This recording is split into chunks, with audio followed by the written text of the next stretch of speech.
ఈరోజు మేము అడుగుతున్నాం, సుబ్బారెడ్డి, ఒరే సుబ్బుడు ఏందిరా, వెంకటేశ్వర స్వామి లడ్డులో మీరు వాడే నెయ్యిలో గొడ్డు మాంసం పెడతారా? గొడ్డు మాంసంతో నుంచి తీసిన ఆయిల్ వాడతారా? వెంకటేశ్వర స్వామి ప్రసాదాల్లో ఆ నెయ్యి వాడతారా? కుళ్ళిపోయిన జంతువుల్లో నుంచి తీసిన నెయ్యి వాడతారా? ఎంత అపచారం అని అడుగుతున్నా. అసలు ఇది న్యాయమా అని అడుగుతున్నా. ఆ గోవిందుడు ఏం పాపం చేశాడని మేము అడుగుతున్నాం. ఈరోజు ఇదేనా మీ పాలన? సరే, మమ్మల్ని ఇబ్బంది పెట్టావు, మమ్మల్ని కొట్టావు, మా లూడి. ఆ స్వామి ఏం పాపం చేశాడు? జగన్మోహన్ రెడ్డి వాళ్ళ బంధువులు దేవుణ్ణి నమ్మరు.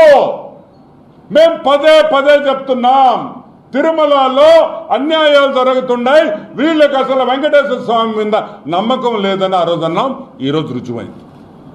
నేను చెప్పటంలా, national dairy development board of గుజరాత్లో ఉండే వాళ్ళ మెయిన్ హెడ్ క్వార్టర్స్ ఉండే గుజరాత్ వాళ్ళు చెప్తున్నారు మీరు దొంగతనం చేశారని.